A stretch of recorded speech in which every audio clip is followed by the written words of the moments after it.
Ladies and gentlemen, sports fans alike, welcome to another edition of Bill Swerski Sports Talk Chicago, one of the couple, two, three best podcasts around. So sit back, grab yourself a cold one and a Polish sausage, park your keister in the French room, and listen to Bill Swerski Sports Talk Chicago. In Chicago, you know that all sports rock. The Bears, Hawks, Bulls, Cubs and Sox. Pick your favorite, you can choose, as long as the Packers lose. For everything you need to know, it's Bill Swerski Sports Talk Chicago.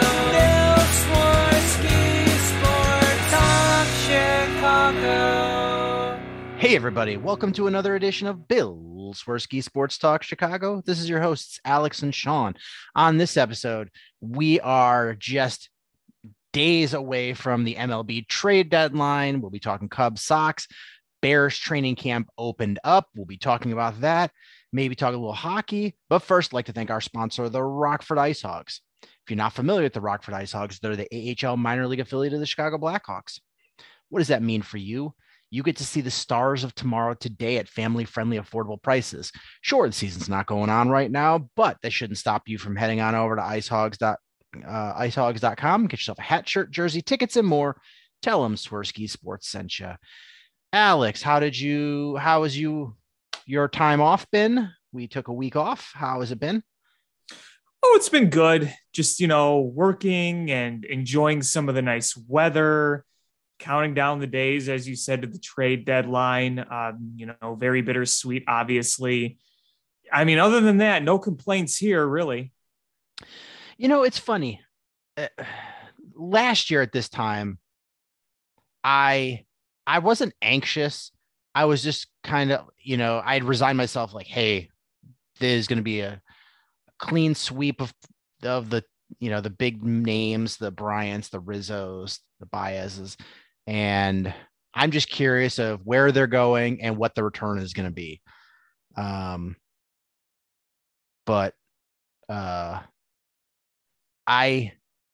At this point right now, I'm nervous. I don't think I want Wilson Contreras gone. And I definitely don't want Ian Happ gone. And I'm the same way. And here's the thing that makes you so anxious. There's a couple of reasons. First of all, in terms of just the Cubs and the guys that they're probably going to trade, Contreras, Happ, Robertson, you really need to nail these. And look, last year, Chris Bryant got you Caleb Killian and Alexander Canario. Alexander Canario has been on a tear in the minor league system. You got Pete Crow Armstrong for Javier Baez, and Pete Crow Armstrong is now a top 100. And then with Anthony Rizzo, you have Kevin Alcantara. And Pete Crow Armstrong is arguably your number one prospect in your farm system. Considering Davis has been hurt, yeah, I would say so. I mean, he's definitely the one that's been talked about the most, the one that's getting the most attention. Obviously keep a lookout for some of the others too. But, you did good. But what you got at the time, nobody knew who Pete Crow Armstrong was. We didn't know who Caleb Killian was. We didn't know Alexander Canario. We didn't know who any of those guys were. And now you feel like there's a lot of pressure because not only do you want to trade for the right guys for the future, you want to start getting some guys that can make an impact sooner rather than later. We're not talking about more 18, 19-year-old prospects that are more of a mystery, that are more raw. You want to bring in some established prospects, guys that you could be looking at a timeline of maybe even next year. Because if you're parting with Wilson Contreras and Ian Happ, that's two guys that could have been potentially around next year that now won't be, unless you sign Wilson Contreras, but Ian Happ's got a year of control. So, I mean, you got to really nail these trades if you want to get back to being good anytime soon. Yeah, absolutely. We've talked about how the farm system right now is built differently than it was when the Cubs got good and ended up winning the World Series. Under Epstein, right? Yes, because there was a crop that came up roughly the same time. Within like a 2-year span, you had everybody up. And they had pedigrees. Yeah. But right now, you've got guys that you're excited about. but they're young. It is early. I mean, Pete Crow Armstrong, we talk about him, how exciting he has been since he joined the Cubs farm system. And he's a couple of years away still. Right. And I mean, especially with a guy like Christian Hernandez, obviously you signed him as a free agent, as an international free agent. A lot of those guys are a ways away. I think the other thing too is that as high as I've been on this farm system, we talked about it on this show before. Yeah. You don't have that Chris Bryant. And what I mean by that is the guy with the ceiling that is higher than the universe, the guy that you look at and say, that's going to be your MVP. You like Pete Crow Armstrong. You like Kevin Alcantara. I think people still like Brennan Davis. Remember, but people were very high on him going into this year before he got hurt. And I was going to say, Brennan Davis was that guy until he got hurt. And even when he was that top guy, I don't think anyone was as high on him, even at his hype, than Chris Bryant. So, but the way this farm system is built it is wildly staggered. You have guys like Brennan Davis, who, had there not been an injury, very likely would have been on this roster sometime in the second half of the season after the trade deadline. And then you've got guys that are 3-4 years away from being ready. So it is a wide spread. So, which isn't necessarily a bad thing. No, it's not a bad thing. It's good from a financial planning perspective, but it's also good for, the Dodgers. That's what the Dodgers have. They just have a constant influx of young talent. It's unbelievable. But, the hard part is you're going to have to get ownership to pony up to pay for major league talent to fill in the gaps until you have, that steady stream. Because here's the thing is, with your roster is you need guys you can, if you want to take this truly a long time and build through the draft and acquisitions and signing guys to 1-year deals and then flipping them at the deadline and replenishing the farm system like that, it's going to take forever. And eventually you're going to have to pony up some money for free agents. But, this organization needs to put money in to have some sort of framework to build off of for this minor league talent to be successful.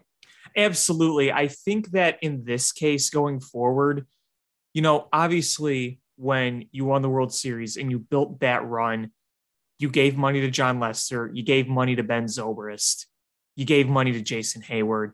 So yeah, you spent money to put the team together. But I do think that in this next phase, this next hopeful contention era of Cubs baseball, you might have to rely a bit more on bringing in outside guys instead of just saying, here is our core. We are growing this entire core, so to speak, because you traded for Anthony Rizzo, but you helped him kind of, find his way and then bring him up. Because when you traded him, he had a little of time in the Padres system, but he was still very young and raw. He was a change of scenery guy a little bit. Yeah, exactly. And then you drafted Chris Bryant. You drafted Kyle Schwarber. You drafted Javier Baez. You signed Wilson Contreras back in 08, 09. So you developed him. I mean, that whole core really was the position core was developed. And the pitching core was not, quite the opposite. That you all went out and got. You could almost kind of see an opposite dynamic going forward. I think the goal might be to have more of the homegrown pitching, but more of the outside position, if that makes sense. Yes. But I mean, honestly, even signing a frontline pitcher, like, isn't DeGrom opting out of his contract? I believe they said, I read today. So you would have, let's say a Jacob deGrom, and then you sign a guy like Carlos Correa or Aaron Judge, like a true superstar caliber player. That is a nice start to add. But the secondary part of that is you had better get hauls for the guys you're trading away. Yeah. Because otherwise you are really starting from scratch, and signing those big free agents is all for naught, because you're not going to win with two superstar players. Yeah. And I mean, look, with Wilson Contreras, my dream, and I'm not counting on this happening because it does happen, but not very often. My dream would just get a haul from him at the deadline and then re-sign him in the offseason. I mean, that would just be the ultimate dream. I mean, we dreamed about that with pretty much all the core guys. We knew it wasn't going to happen with Bryant, but with Baez and Rizzo, I thought, one of those guys might stay. It obviously didn't happen. I think that bridges were burned between Rizzo and the Cubs. And I think Baez, this is my opinion. This is my theory. I don't know if it's true or not, but I've always been of the belief that the Cubs were, and this doesn't mean to sound it in a bad way, like it's nothing personal or anything, but you probably sense where I'm going with this. I think the Cubs were ready to move on from Baez. I think they saw, you know what, this guy gave us his peak performance from 2016 through 2019. We're trying to move forward with a different philosophy. He's a productive guy. He does great things, but, we want some more contact-oriented guys in the middle. We believe in Nico Horner. So I think Baez not coming back I don't think that the interest in bringing back Baez was really there by the Cubs. That's my opinion. I think Theo was much higher on him than Jed. Could be. And I don't discount anything you said, but I think part of that is that I don't think Jed Hoyer was nearly as high on him. And because when we heard rumors of contract extensions and things was still when Theo was here. It's a good point. Jed gets in and nope, he's gone. And I think that was the right call. Is of all those guys, Javi Baez is an exciting baseball player. Javi Baez shined bright in the bright lights, but the guy has a giant hole in his swing, and he relies a lot on bat speed, and that bat speed doesn't age well. And you have your replacement already there proving it in Nico Horner. Right. And it's a different, Nico Horner's a different baseball player, but I think he's more what the Cubs were looking for. Well, yeah, I mean, you have a slugger in Javier Baez with strikeouts and holes in the swing. With Nico, you have the guy that just hits line drives and makes contact. They're polar opposites, but frankly, I think Nico's kind of been a breath of fresh air. I mean, what Nico is doing is what I kind of hoped we would have seen from Nick Madrigal. And I think we're kind of at the point where Nick Madrigal might just be working his way out of the organization because of what Christopher Morel has shown.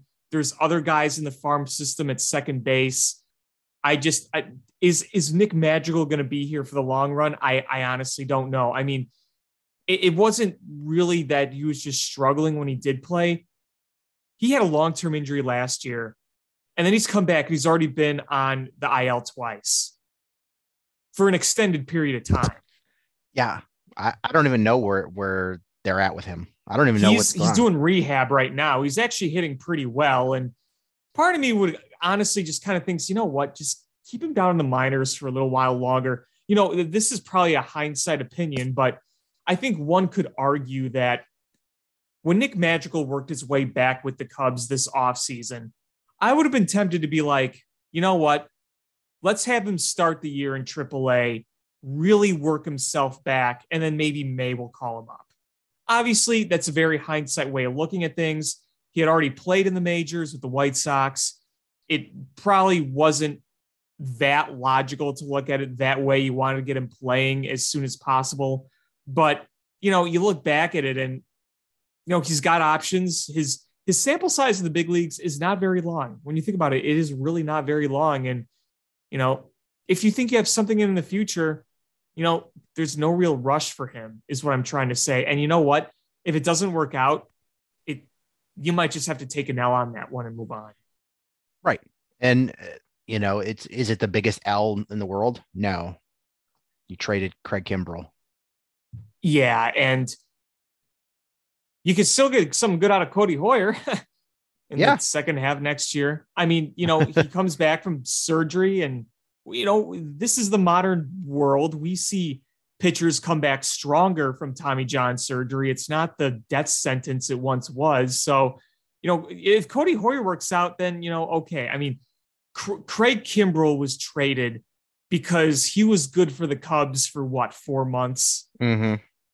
And he was on the last year of his guaranteed money, I believe, because I think there was a player option in there. I believe it was either a team option or a player option. There was an option in there, but, it sounded like that was the most enticing offer for Jed. And it also sounds like he wanted to get a deal where he wanted, he knew he was going to be trading the core for prospects. I can't blame him for wanting to go out and get major league ready young guys. I really can't. Would Nick Madrigal have been my first choice? No, but some people are really, really ticked about that trade. And, I get it, the whole Eloy Quintana thing, but honestly, in my opinion is if it doesn't work out, it's not like Craig Kimbrell was your all-star closer for 3 years. It was like you got 4 really good months out of him. It's just whatever. I'm quickly looking. Do you want to take a wild guess what Javi Baez / line is right now? I'm going to guess 216, 281, 400. Not too far off. 220, 263, 371. Okay. And strikeouts are actually down. Less than 25% strikeout rate. Yes, I have heard about that. But kind of makes you wonder that maybe they're trying to tinker with him in Detroit and strike out less and the production's going down. Yeah, I mean, 9 home runs in 88 games. And think about this too. When was Javier Baez at his very best? When he was under Joe Maddon. True. And what was Joe Maddon's philosophy with Javier Baez? Let Javi be Javi. Mm-hmm. What happened when David Ross came in? The production slipped. Truth. Is it directly correlated? I don't know. Do we think that it's something to think about? I think so. Yeah. Either way, I'm glad we're not paying him boatloads of money. Yeah, I mean, I'll always love the guy, but I don't sit back and regret not bringing him back. Frankly, the only one I wouldn't mind having around right now is Anthony Rizzo. I mean, first base is kind of a black hole right now. Yes. Schwindel has struggled a bit. Rivas really struggled and he's going back down. Maybe PJ Higgins will play a little bit here, but Chris Bryant's hurt again. He's got plantar fasciitis. And as somebody that has that, it sucks. Yeah.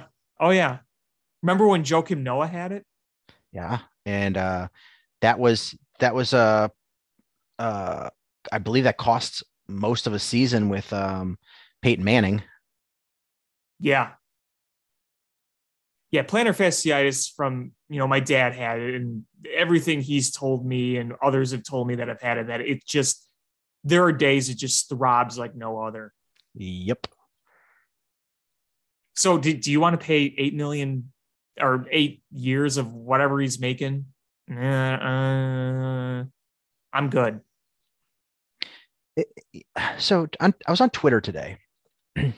Twitter, you just get like things may not be in order on the way they show up in your timeline. Mm-hmm. But I don't know, this struck a nerve with me. These were two back-to-back tweets, like of news from news sources. First one was, Cubs and San Francisco Giants are discussing a trade in which infielder Dixon Machado, 796 OPS at AAA Iowa, would end up in San Francisco. The next one, Aaron Judge has hit another home run. Yeah. And I'm just like, we are sitting here nickel and diming over a 30-year-old AAA player, Dixon Machado, and the Yankees are like, oh, hey, our guy just broke the record for most home runs through July in Major League history. And that's just frustrating. Is why can't we have nice things?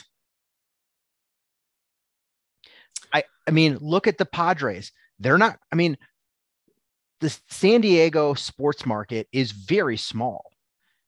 It's a city that people move to, and people from there, you know, if they're going to move up, they're moving up to LA, and other people are moving there from other places. It is not a giant sports market. They have the Padres, but it's not really, they lost the Chargers. So they're really not a huge sports city, and they're carrying how many giant contracts? They've got Yu Darvish, they've got Manny Machado, they've got Eric Hosmer, they've got a lot of big contracts, and they're just like, we're all in on bringing other people in, and their farm system is still good. It sucks. Why can't the Cubs be in that type of situation? We're a giant market, and hopefully the Ricketts family realizes how much money it's costing them having a bad product, because we will never know the actual ratings, but I just read a report that the Cubs television ratings this year have been dismal. They're definitely down, and not surprising. I mean, between cord cutting and the bad product on the field, you know, that's what they're getting. Yep. And as we talk about that, San Francisco rallies for 4 runs here against the Cubs. So this game's over. Not that it matters. Well, you know what, Sean, you mentioned the Aaron Judge home runs. We had something like that once. Late 90s, early 2000s. Long ago. I remember. But, you know, you mentioned before the dream would be trading away Wilson Contreras and then re-signing him in free agency. He scrubbed all mention of the Cubs from his social media. He brought it back. Did he? He did. After like an hour. I wonder if there's, I mean, here, I don't know. I don't know how these things work, but if I'm Jed Hoyer, like, aren't you talking to him regularly and saying, hey, listen, this is our plan.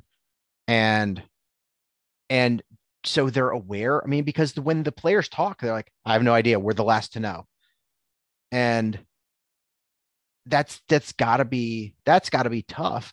Like, I realize you can't give them all the insight of what's going on, but don't you at least just talk to them and be like, hey, here's the situation. We're trying to rebuild this farm system. We're trying to rebuild from scratch. And, you know, we're going to try to move you to get talent. We do want to bring you back. Here's a contract type offer. Like, why aren't there those talks? Why aren't they more open? Doesn't that like give a bad taste in your mouth if nobody's talking to you, there's no contract extension talks, and you just keep reading months and months and months of, you know, you're going to be traded.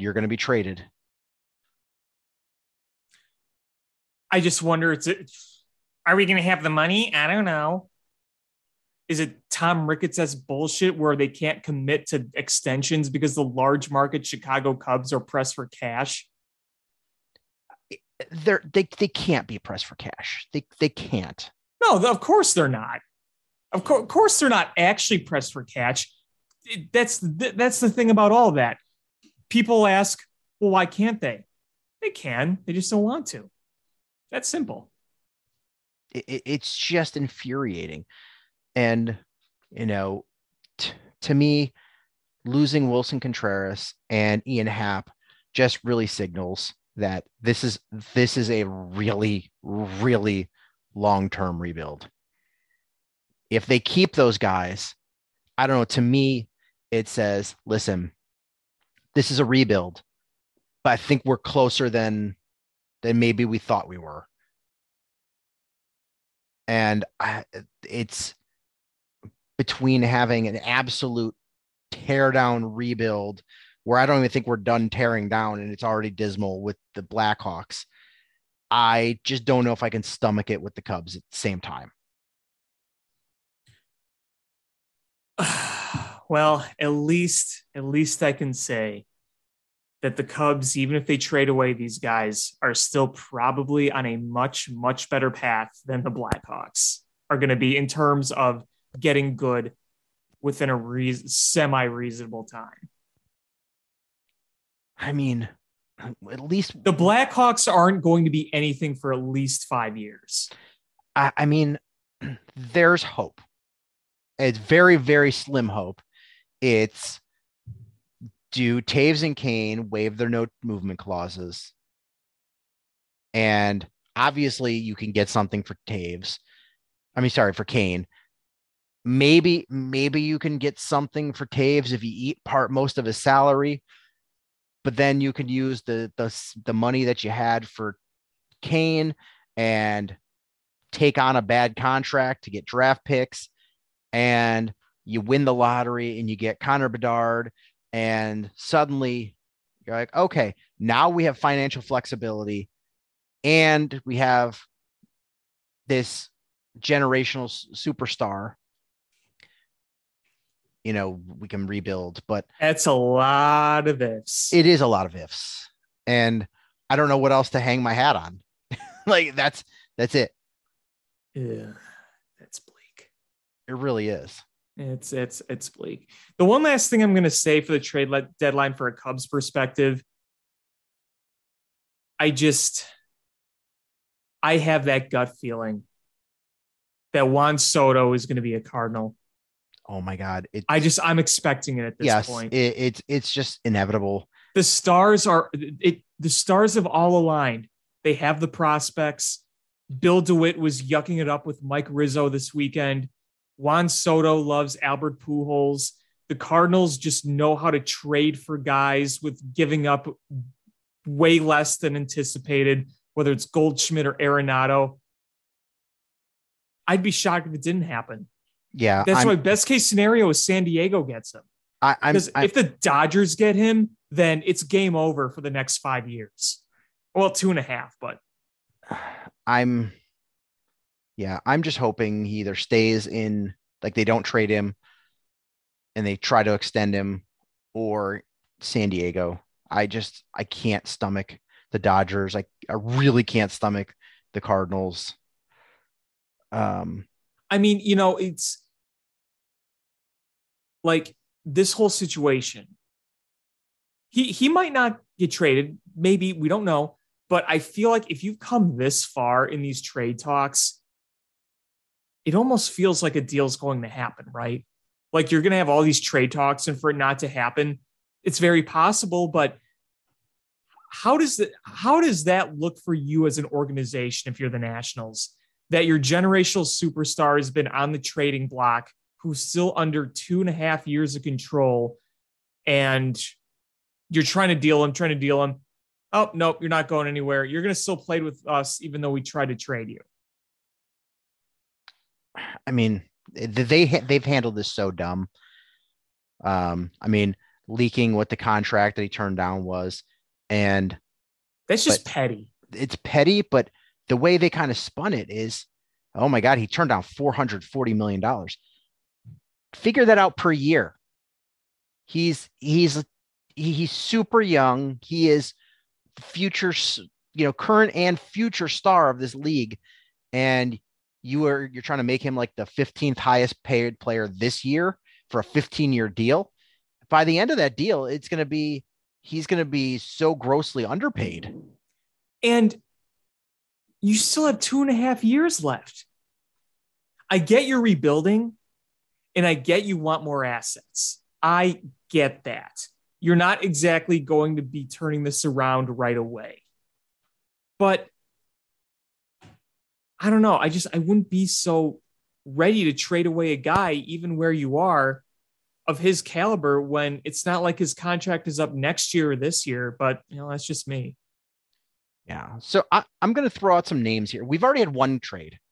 The Cubs traded Chris Martin to the Dodgers for Zach McKinstry, who is a top 20 prospect in the Dodgers organization, which actually says quite a bit because they have a pretty damn good farm system. But he's a lefty, which the Cubs desperately needed. He's tearing it up this year in AAA, slashing .335, .417, .487. And he's under team control through 2027. So, and he plays both corner outfield spots and plays second, short, and third. So he's got versatility. And it looks like they're just going to put him right on the active roster because they sent down Rivas. So it looks like they're probably going to bring him right on the active roster and give him a shot. And with the Dodgers, he was blocked. They have other prospects and other players. And Chris Martin, he's not a long-term building block for the Cubs. It is going to suck because we're going from Chris Martin to his likely replacement in the roster is Mark Leiter. Yeah. Which is just miserable thinking about. But so, and then, the other trade, they traded Dixon Machado for, I don't know. They traded a bag of balls for a bag of balls. Hey, they got a player in return. Like, that's for Dixon Machado. When they saw they were trading him, I'm like, it's going to be like cash considerations or something. But that's impressive to get a player back for him. Like, honestly, like, I can't complain about either trades. Even if these guys don't end up being anything, the fact that you got two actual players back that may or may not be part of your future for what you traded, I'll take it. Yeah, it honestly sounds like the Cubs did the Giants a solid by trading them a player that could come in and play because they didn't have anybody. Been nice if they could have dealt him Andrelton Simmons. Yeah, right. A little sweetener. I'm going to throw some names out here, and you tell me if they'll be a Cub on Wednesday. Okay. Marcus Stroman. Yes. Wade Miley.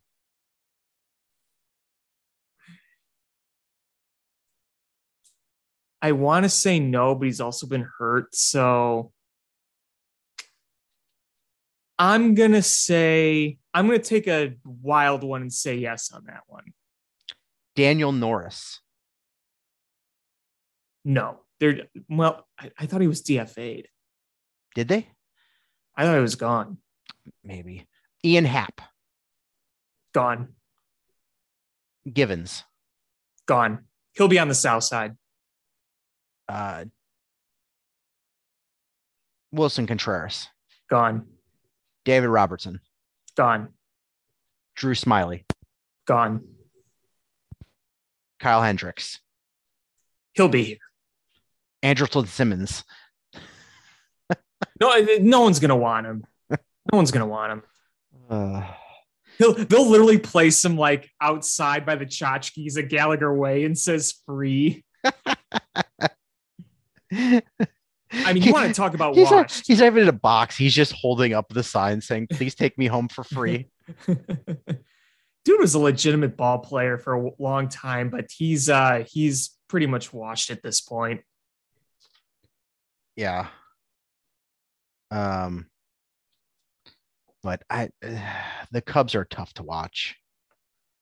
I mean, At least so far in the second half, they've been entertaining.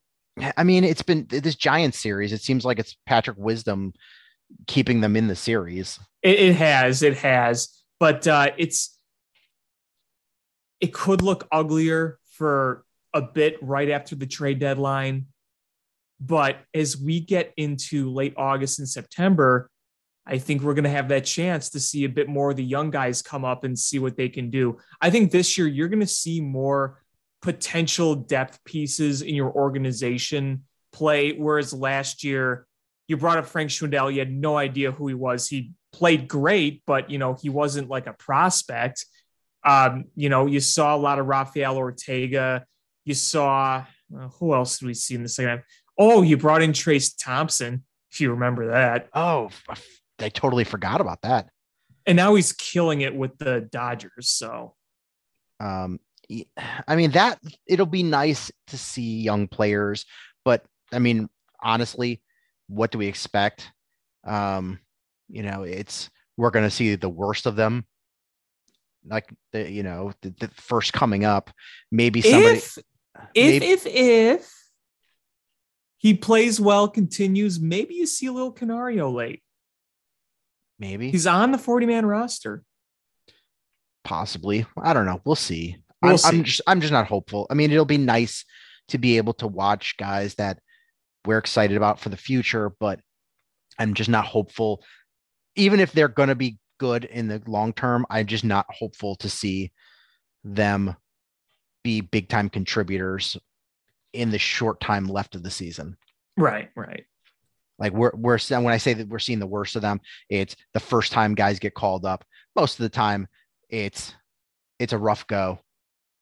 Right. Seeing major league pitchers consistently, but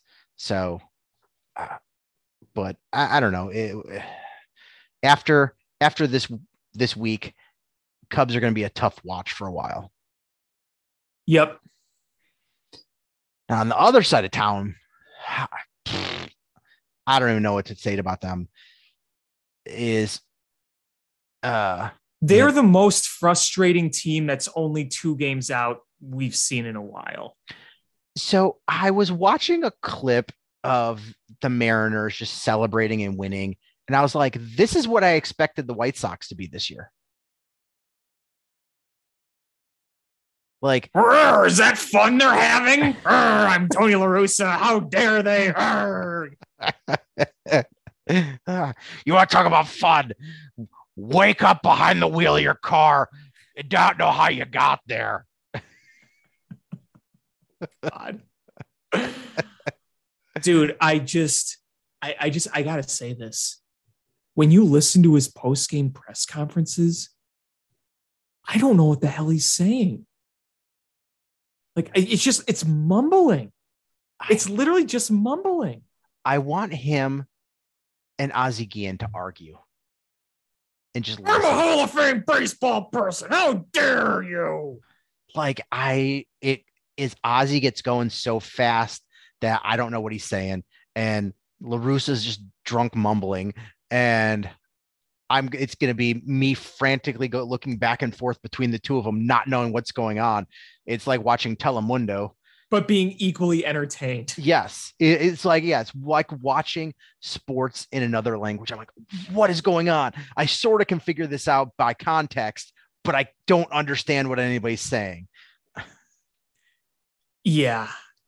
And it just this goes back to the whole team. Like, when you look at things on the very surface, you're right on the edge of the lead of the AL Central. You just won a series at home. Like, you played I think you're pretty much at 500 since the second half. So it's like, you're not playing the worst and you're not playing outstanding. And you're seeing a lot of the same issues that you've seen all year, but you can get away with more of that because you're playing the A's and you're going to be playing the Royals and you played the Rockies. And in some of those games, you did just what you needed to do to win. And wins are really what matter at this point. But you've also, the loss in Colorado was ugly. The loss in game 1 against the A's was very lucky. They launched the ball. An A's team that I looked at, I'm like, who the fuck are these guys? I know they were bombing pitches off Lance Lynn. Like, who are these guys? This morning, before today's game, they were 100 games exactly into the season, and they were 50-50. And they were 3 games out of first and 3.5 games out of the wild card, where they would have to not only leapfrog the teams that are in the wild card, but also leapfrog Cleveland and Baltimore. Baltimore, who's actually playing pretty well. Right. And you were going into today's game, you were an even playing 500 baseball out of the All-Star game against Cleveland, Colorado, and Oakland. Now, assuming that you have to win at least 86 games to win this division, and after today's win, the White Sox have to go 35-26 the rest of the way to get there. I mean, and that's not impossible. It's very doable. But they haven't shown that they can. I mean, that's 9 games above 500. They haven't been that. They've never been close to that. And the only like this next stretch of games is going to determine if they have any shot, because they've got 3 against a terrible Kansas City team, 4 against a bad Texas team, 4 more against a terrible Kansas City team, and then 3 against a bad Detroit team. That's 14 straight games versus bad teams.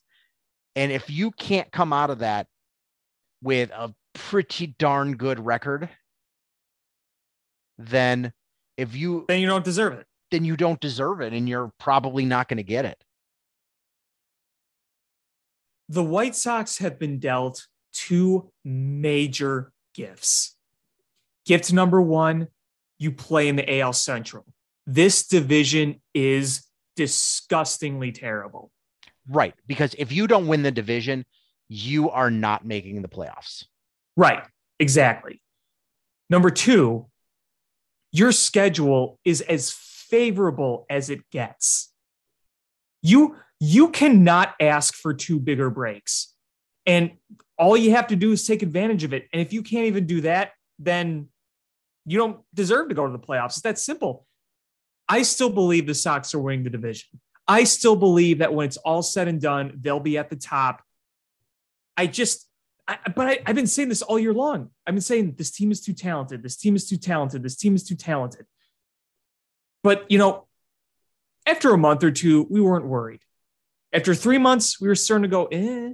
And now we're a little worried. Now, we were always a little worried about going into this season, about some of the holes that they might have neglected to fix. But we didn't think there was going to be any chance that they couldn't win this god-awful division, right? Like, we felt like, okay, they're going to have to win the division and then figure it out from there. It's not a great strategy, but even with some of the ignored things, I think we can all agree, we all said this team's going to win the division.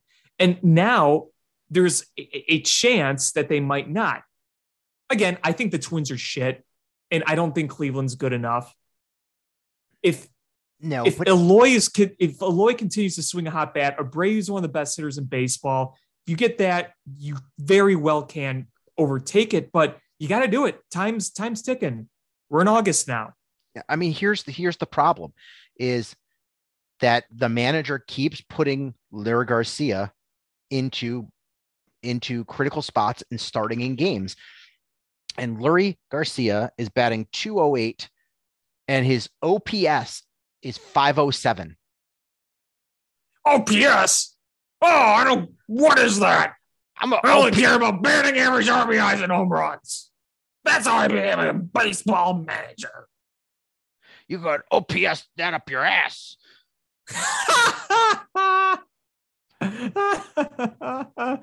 Let me ask you a question. Why does he sound like a spaghetti Western? I didn't mean to do that kind of voice. I mean, this doesn't sound like Tony La Russa. It's just the generic old man that I'm putting into Tony La Russa. It's really more like, the Lurie's, it's pretty good against righties that have the last name of Johnson. I looked it up myself. We're using stats, you see. But the problem is all right, Lurie's terrible and you keep using him, but Moncada is awful too. And you thought, I mean, there was a stretch where it looked like Moncada was breaking out of it, and then he's kind of gone back into slumping again. And that doesn't help you at all. Nope. And Grandal is still not good. Grandal's got an OPS barely above Fleury Garcia. So really, and Tim Anderson doesn't hit for power at all. He's great at. He's a great hitter. He just doesn't drive the ball. And which is fine for you get on base, but the fact that they keep putting guys like Moncada and Leury Garcia and Grandal at the top of the order, then it's pointless because Tim Anderson gets on base and you're not bringing him home. Abreu's having another great season. Vaughn having a great season. Eloy swinging a hot bat. So it's you've got to put the hot bats and the good hitters at the top of the order to maximize scoring runs. And the lineup is so poorly constructed. And this is a flawed team to begin with, the way it was built. And you add in a flawed manager, and it's really tough to see them, or to envision them really going on a run. Oh, how dare you? Oh, I'm going to kick your ass. I know. And then Steve Stone will probably talk shit. Well, love it or leave it. I have a big question that I think needs to be answered. What the hell is wrong with Luis Robert? I don't know. I was literally. They're not saying much, and that is a tad concerning. Here's the thing. He came out with dizziness, right before the All-Star break in the series against the Twins. He didn't play for the rest of the series. He's still out when the second half resumes. And then he's going to a rehab assignment, and now he's not feeling good again. He's not playing again. This is just very odd to me. Yeah. Is there something bigger that's going on health-wise? It's a little nerve-wracking. Because you need him. You need him. Absolutely. If you want to make that postseason run and have a shot at a World Series. I mean, the fact that they just if it was something like, hey, listen, he's got migraines and it's causing him problems right now. Okay, say that. But when they're so secretive and vague about things and just a little lightheadedness, a little dizzy, okay, maybe got a little. Is it vertigo? Yeah. At first you're like, okay. And, maybe you got a little food poisoning. Maybe it's COVID. Maybe, things that you're like, I'm not worried about. And then suddenly it's been to the point now where you're like, okay, when are we going to see this guy again? Yeah, it's very strange. And that's really important for him to have. I mean, you can look at the situation right now and you say, hey, you were so banged up through much of the season. Well, right now, you have most of the guys that were hurt back, except one of your most important players. You got Grandal back. You got Moncada back. You got Lance Lynn back. And despite the performances, you got the back. So you're much healthier on paper now than you were a little while ago when Eloy was also hurt as well. But Luis Robert's not there. And that's one of your absolute key guys. I'm seeing tweets that say that he was in the White Sox clubhouse post game today. Maybe that's a good sign. I'm hoping. I don't know. Who knows?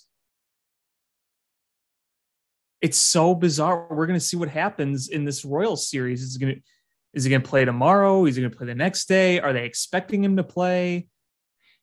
It's like time will tell. And even if it's just the Royals, you want that bat in there. If he plays against the Royals and matches against them, you're going to win those games and you're going to have that chance to take over the AL Central. I'm seeing all these tweets about the White Sox are in talks with the Cubs about Givens, and people are just like, welcome to the Cubs, Luis Robert. Yeah. That would ensure that he's really got health issues. Yeah. Well, hey, that was kind of predictable. I mean, I know the deal's not done yet, but I even wrote about for Cubby's Crib. I'm like, Givens would probably be a match for the White Sox because we know Rick Hahn loves his bullpen arms. He loves acquiring bullpen arms. And then it begs you the question, what are the White Sox going to do as a whole? I bet very little. This might be their lone move. I don't know if that's going to be their lone move. What moves do you realistically anticipate them making? I mean, listen, if he was healthy and if the Giants are indeed selling, I think Jock Peterson would be the perfect move for them. I know he just got hurt, but I feel like Jock Peterson would be the affordable piece you can get that won't cost you a lot. I mean, listen, I'm not expecting them to make any huge moves. I think they'll make some smaller moves, but I don't think they'll just make one or two. It might be a series of a few. I mean, they were in talks with David Peralta, or they were interested in David Peralta. He ended up going to Tampa. That would have been a decent fit there. I bet Rick Hahn just goes after some Michael Givens type bullpen moves and maybe gets another bat that's not too expensive. It's going to be minor moves. There's not going to be any big time move. I don't think they'll get Jock Peterson. I'm hearing he's going to potentially go back to Atlanta. Yeah, I mean, hey, they did it last year and it worked out well for them. Yeah, so that's the rumors I'm hearing, but I just don't know. I mean, the White Sox need help. And it would be nice if they brought somebody in that got hot at the right time, which would be the next 14 games against bad teams. If the White Sox go 10-4 in those games, suddenly they're probably in the division lead. You're probably in first. And you've got a good chance of making the playoffs at that point. But I forgot that the new playoff format will be here this year. So you're going to have 3 wildcard teams. Yes, you will. So right now, if the playoffs were to start today, the Yankees and the Astros would have first round byes. The Twins would be playing the Rays, and the Blue Jays would be playing the Mariners in best of 3 series. And hey, the Mariners are going for it. Good for them. Good for them. Yeah. I mean, they look like a lock to make the playoffs, barring just a complete meltdown. And they picked up a solid pitcher. I'm just, everyone keeps talking about this being a seller's market. And with Castillo gone and Benintendi already moved, Wilson Contreras is probably the biggest, the number one trade target, right? The best trade target. On the Cubs No, period. over Juan Soto. I'm not considering it. I'm not convinced he's going yet. Okay, fair enough. I'm gonna put him in the asterisk column because I still don't. I think they're stupid if they trade him, and I think they might wake up one day and be like, "Oh yeah, that we are so stupid if we do this." Maybe. I mean, if you're going to talk position player wise, yeah, he's definitely up there. I mean, my other big name would be Benintendi, and he's already on. So, I mean, the Cubs just seem like they should be able to get a haul for Wilson Contreras. And they're not budging like to the Mets who are trying to lowball them. I mean, the Mets are probably trying to give me a mulligan because they're like, we gave you P. Crow Armstrong and we got no results from Javi Baez. Mulligan. And no, Cubs should hold strong on this. How would you feel if Contreras got traded and they kept Happ? Fine. I don't want it. It's not that I'd be happy, but I wouldn't feel as down. I could live with it. It also depends on what Happ brings back or what Wilson Contreras brings back. Facts. But yeah, Chicago is going to be an interesting place for the next couple of days. It's going to happen when I'm in the office. But we do have Bears training camp opened. Oh man, the Kool-Aid's out. Clink, clink, clink all over the place. I am chugging Kool-Aid. Oh my God. I look like the Joker because I've got the red all over on my face. I am just chugging Kool-Aid. I got a tummy ache, and my wooden spoon is stained right now. I can't keep ice in the tray frozen because I'm making so much Kool-Aid. You get diabetes because of all the sugar. I'm just mainlining Kool-Aid. You're just chugging. I've got a Kool-Aid IV. It's funny. I actually made some Kool-Aid this week. I love Kool-Aid. I made some grape Kool-Aid this week. I like my go-to Kool-Aids. They got to be grape, black cherry, lime, the pink lemonade, the orange, and like the blue. The standard flavors. Orange is such an awesome flavor. I used to work at a Dairy Queen way back in the day, and we had a Mr. Misty machine.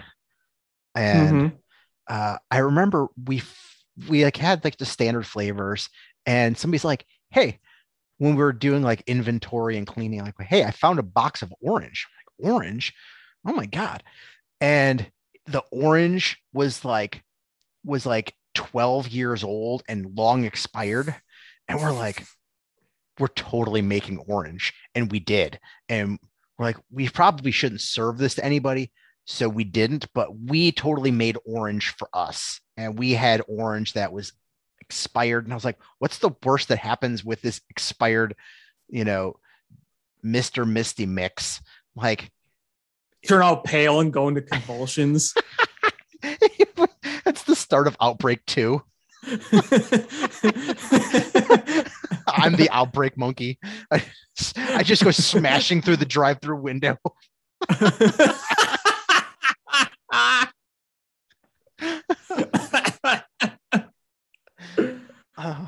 So the Mr. Misty, was that like the juice you see in like those round glass like gumball looking machine things? So Mr. Misty was like their like slushy. It was like the slushy mix. Oh, it was a slushy. Okay. Yeah. So it wasn't like an orange drink or a Kool-Aid. It was a slushy. Yeah, okay. It was a slushy.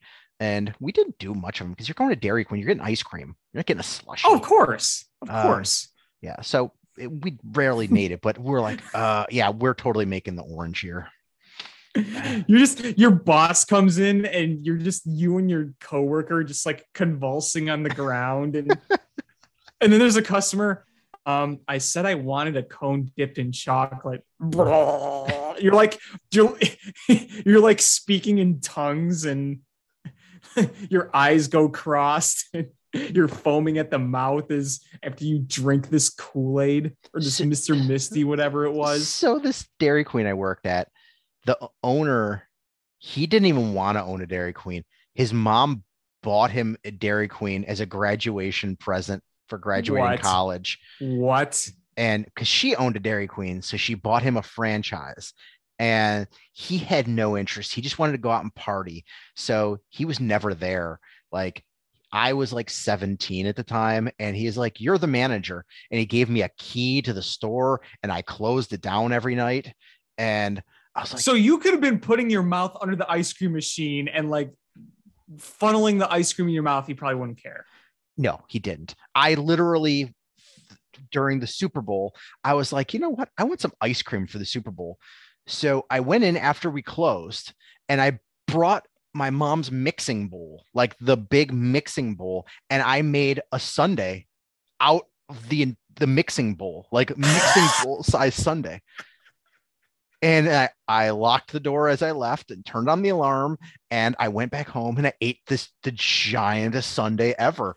I just picture you in the bowl. It's like a towering sundae you're just trying to carry. And there was no supervision. Like, my best friend in high school worked there too for a hot minute, and somebody had their hands full and they were working the drive-through, and she's like, "Can you push the drive-through button so I can ask the people to hold on?" And he's like, "Sure." And instead he just grabbed the headset from her and went, pressed the button and yelled, "Help, help, we're being attacked by aliens in here." And we had somebody broke a tooth out because we were throwing whole Oreos. Like, you know how like people like toss like candy and you try to catch it in your mouth? Yeah. We were doing it with whole Oreos across the entire store, and it knocked somebody's tooth out. Oh my goodness. Like, it was like, it was just mayhem there, and there was no adult supervision at Is this all. Dairy Queen still around? No, it is now a Mexican restaurant. Where was it located? It was located on 111th Street in Worth, Illinois. Worth, Illinois? Yes. I never even heard of it. You may have seen the water tower along 294 where it says the Friendly Village. Huh. So that's Worth, Illinois. Uh-huh. So yeah, it was Dairy Queen. And you said it was 100th? 111th. 111th. Yes. It was between like Richland and Harlem on 111th Street. So it's like roughly 111th and Oak Park Avenue. And I remember once my friend, like, he's like, "Hey, we're taking the garbage out." And somebody climbed into the giant plastic garbage can, and we're like, and it had rained a little bit earlier. So the asphalt was slick. And they were like, somebody got the good idea of getting their car and hitting lightly tapping the garbage can with somebody in it to send them flying. And somebody got hit too hard, and the thing tumbled over on the side. It started rolling and rolled into 111th Street, which is like 2 lanes each direction. So it's a busy street, and rolled right into the street and nearly got killed. And I was like, we really need adult supervision at this place. Dear God, man. I mean, when it's nothing but like 15, 16, 17, 18-year-old kids working with no adults, like, of course, dumb stuff happens. So you said it's on 111th, and you said, was it by Oak Park Avenue? Yeah, ish. It was like a little bit west of that, but not as far as Harlem. Not as far as Harlem. Was it past 294? No. Okay. I'm just looking at the map. I'm just curious to see where this Dairy Queen was. Yeah. I could probably give you the address in a second. Do you know if the building is still there? Did they convert the building, or is it No, they just made it a Mexican restaurant. Okay. It is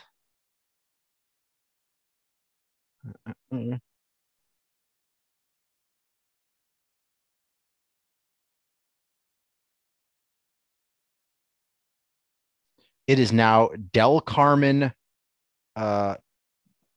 Mexican Restaurant at 6922 West 111th Street in Worth, Illinois. Del Carmen Mexican Restaurant. Here we go. Okay. Yeah, here it is. That was the site of nonsense. That was the site of you being zombified by 12-year-old slushy. And one time we had, do you remember that movie Hoop Dreams? Mm-hmm.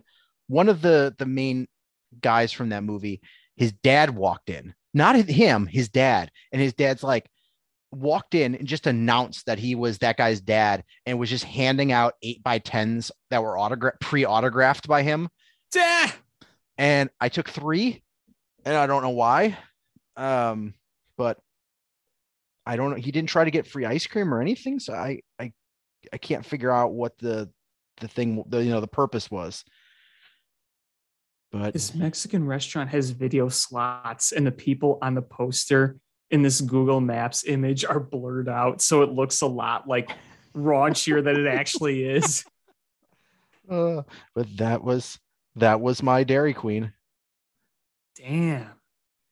The Sean Hotman Dairy Queen. You should buy that and just reopen it as a Dairy Queen. Oh, that's right by Palos Hills and Palos Heights. Yep. Okay. Yeah, that's not far from where my mom grew up. She grew up in the Oak Lawn area. Yep, that's where I grew up. The crazy Dairy Queen. I feel like that's got to be on our show. That's just got to be the next destination for our fans and listeners out there. Visit this Mexican restaurant that used to be the Dairy Queen that Sean Hotman and his friends had a bunch of shenanigans at. Weren't we talking about Bears Camp? We went on a 15-minute tangent about Dairy Queen. How do we even get on that? I don't even know. But it was the Kool-Aid. It was you drinking the that's Kool-Aid. right. But I do remember the guy's name who owned the Dairy Queen. His name was Jim McDade. Do you still have contact with I have Jim McDade? When they closed down the Dairy Queen, I remember. So the health department came and asterisk here is they just came for the routine inspection. Okay. And he didn't show up and the lady was pissed. So she rescheduled it and he didn't show up again.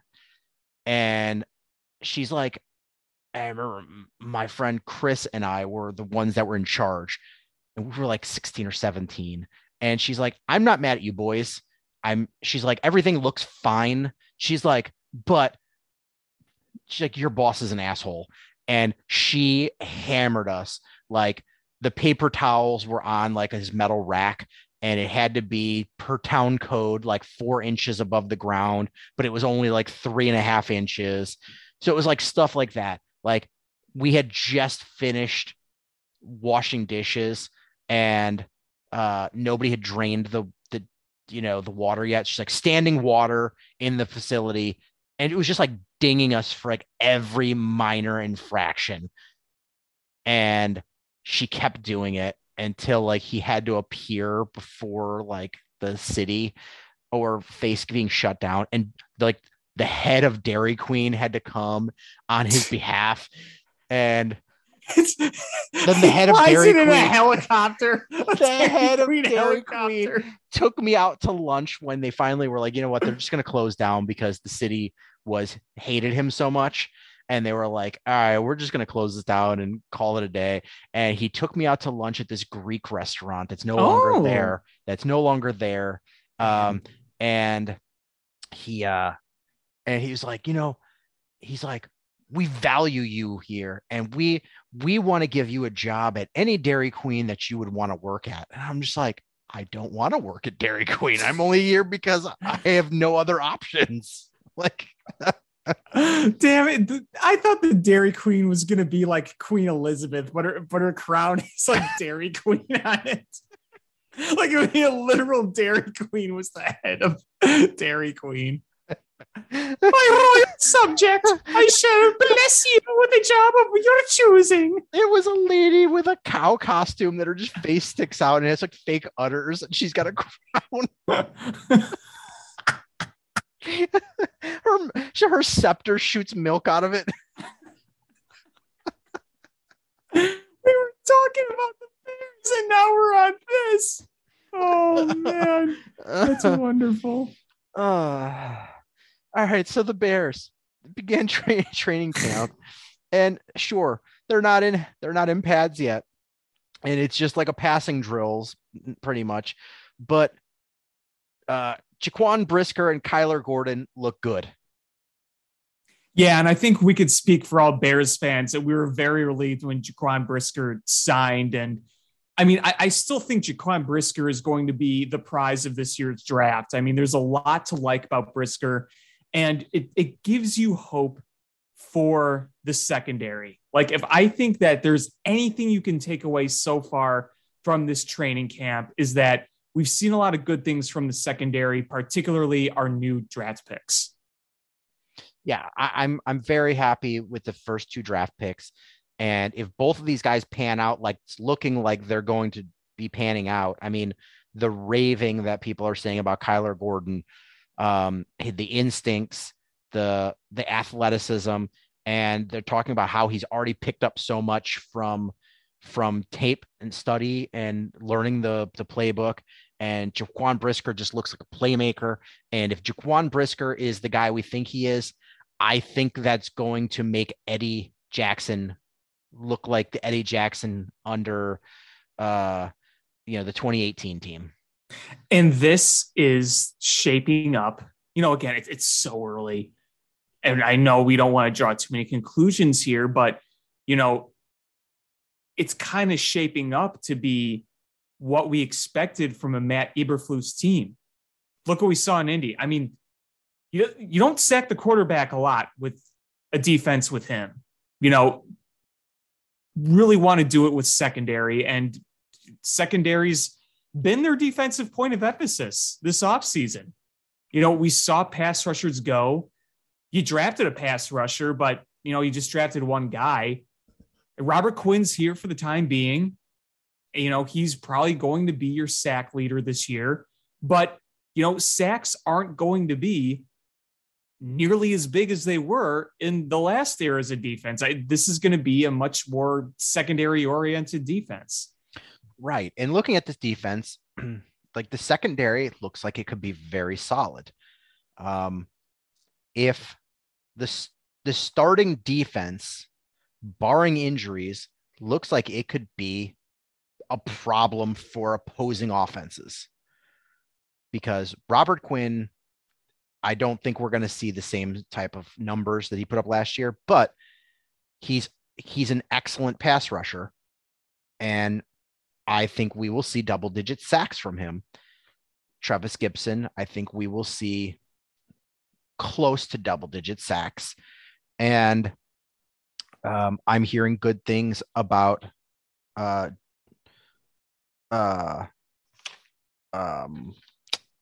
Justin Jones.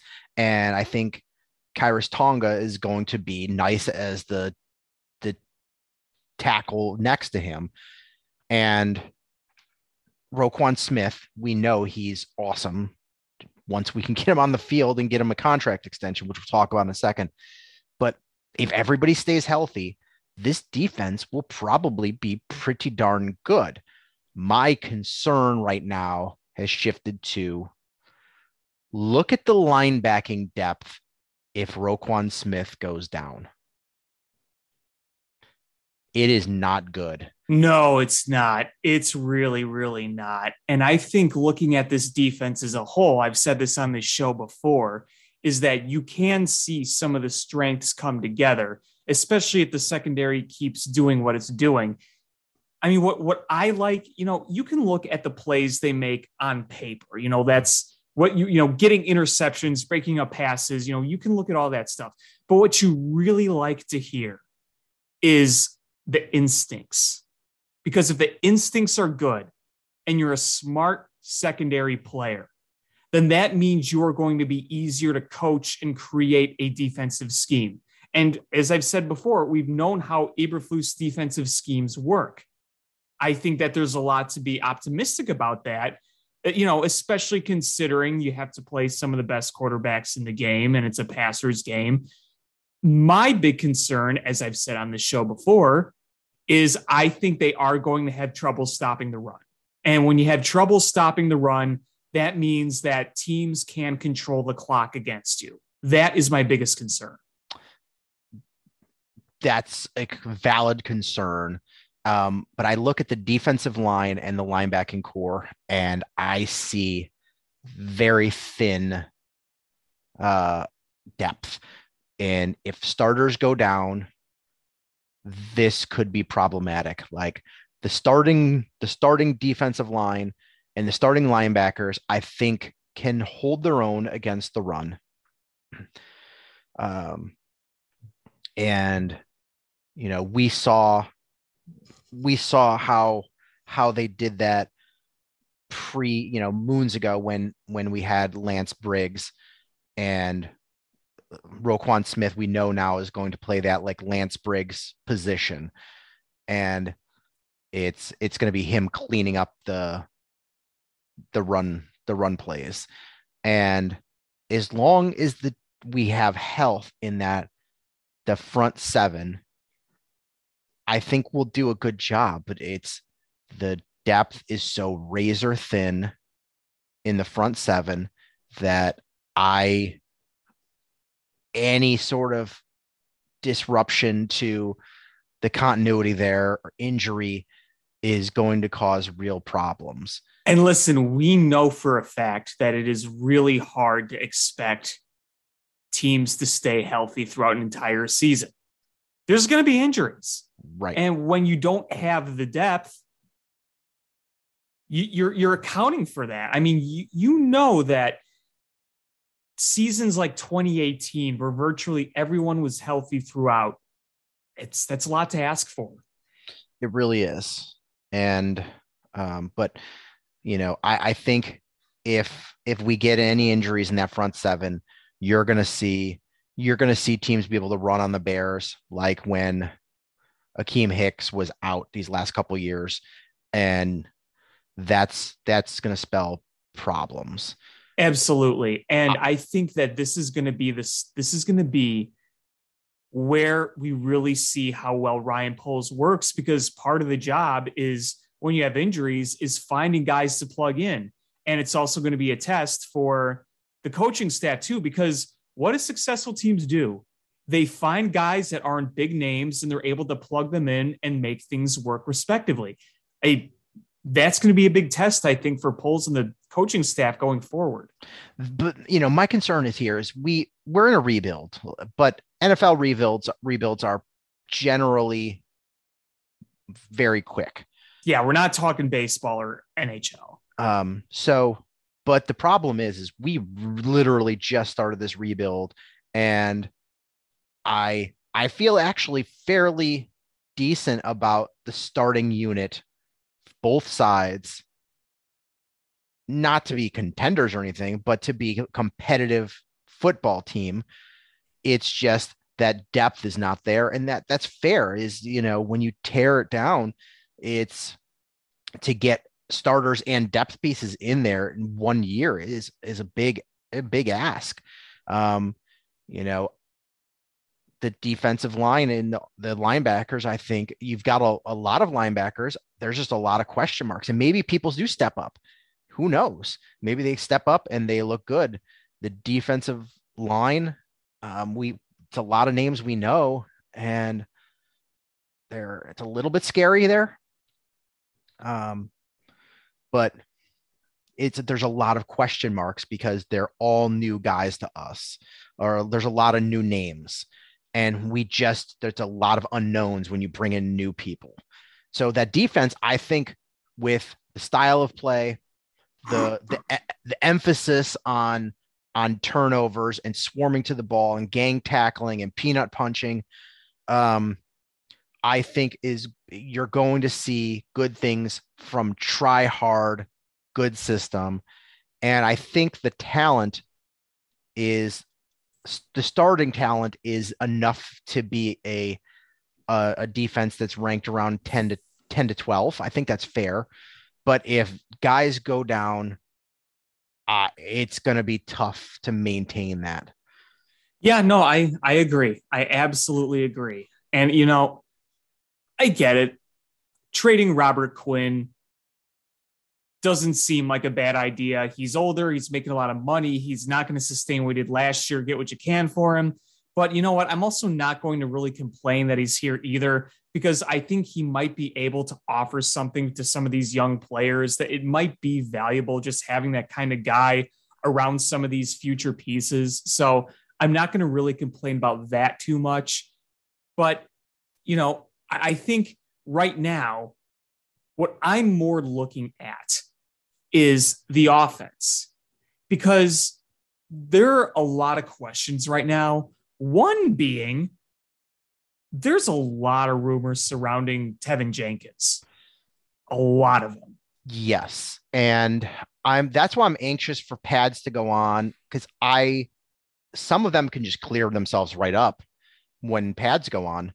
But I think the damning one is David Kaplan saying that, essentially he's out of favor and he's immature and he's already, in hot water with the offensive line coach. Yeah, and I sometimes take what Cap says with a grain of salt, but if that's true, then that's obviously a problem. Right.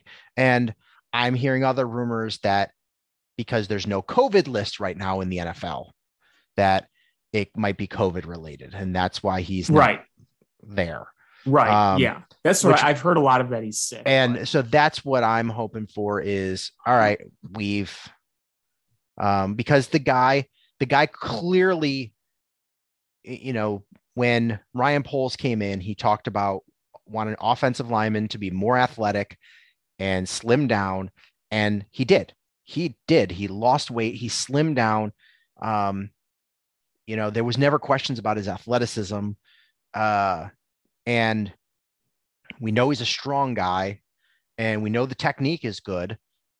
So you're like, okay, where is there a problem? And I guess if there is immaturity, but we didn't hear about that last year. So no, we never heard about that last year. It's suddenly just randomly creeped up. Like I'm a little skeptical. And like you said, is when David Kaplan says something, it might as well have been Twitter user at Pixie Dust 69 star smoke weed saying it, because it might as well just be a random person, because I don't take any, credence in it, what he says. But the fact that he's not there is a little worrisome, especially when we already have Lucas Patrick go down with a broken thumb. Right, exactly. You're already kind of thin there. Like if Lucas Patrick's healthy, you're like, okay, Tevin Jenkins is competing for spots, because we brought in Riley Reif, who, is he good?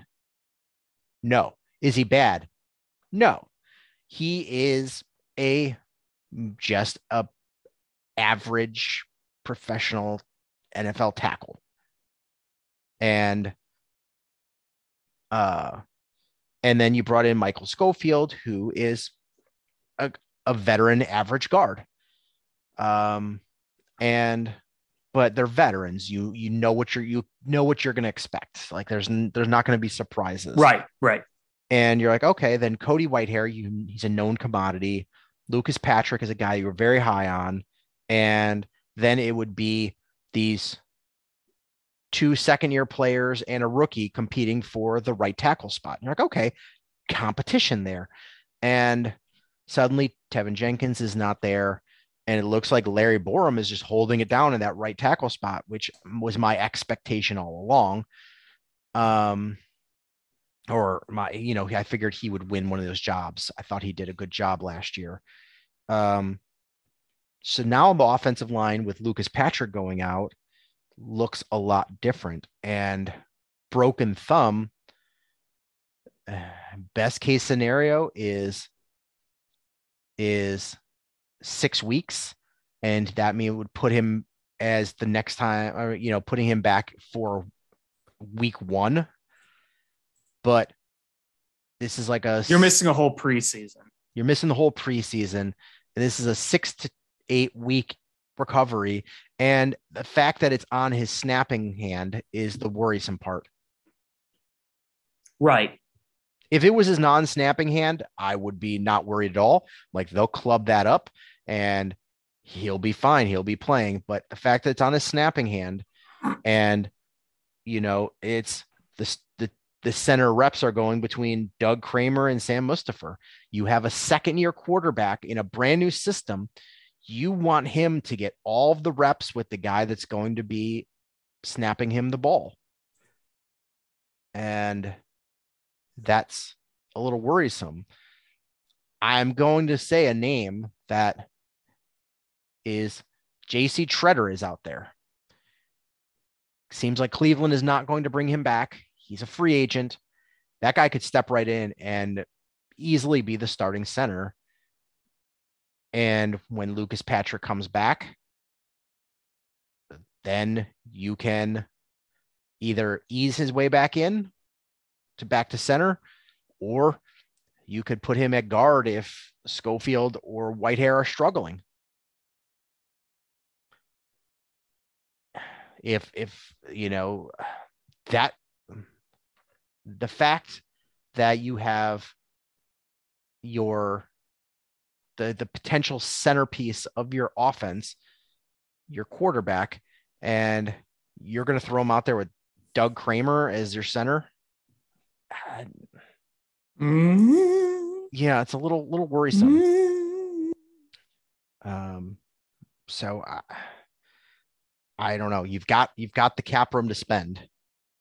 I would, and JC Treader needs a job.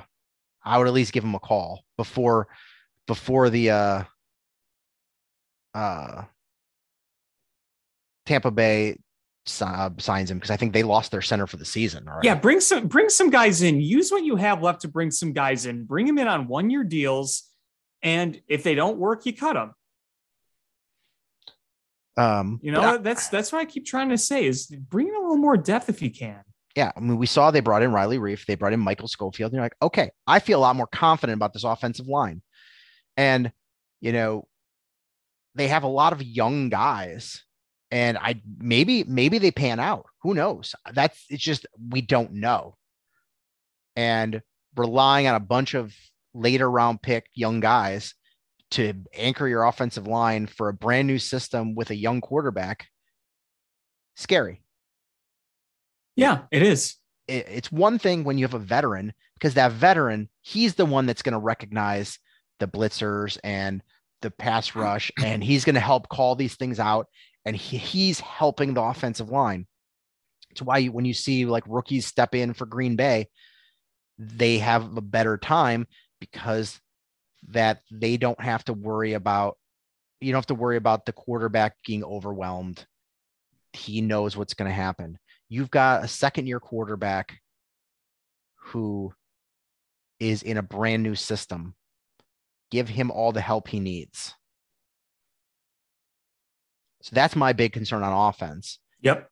I had reservations about the wide receiver core, but they're lessening. They're lessening right now. Is Velus Jones Jr. looks good.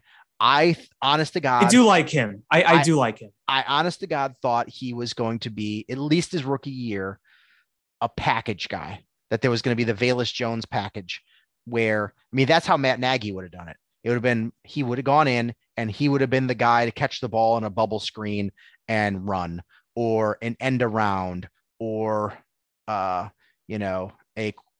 wildcat or something. Those would be the gimmick type plays. And that's not what they're doing. They're lining him up on the outside, and he's looking good. And when you put him and Darnell Mooney on the same field at the same time, that's a whole lot of speed that you've got to account for if you're the opposing defense. Yeah. And, I haven't been high on the Bears wide receiving core. In fact, quite critical of it. But I don't understand why people are still harping on the whole age thing with him.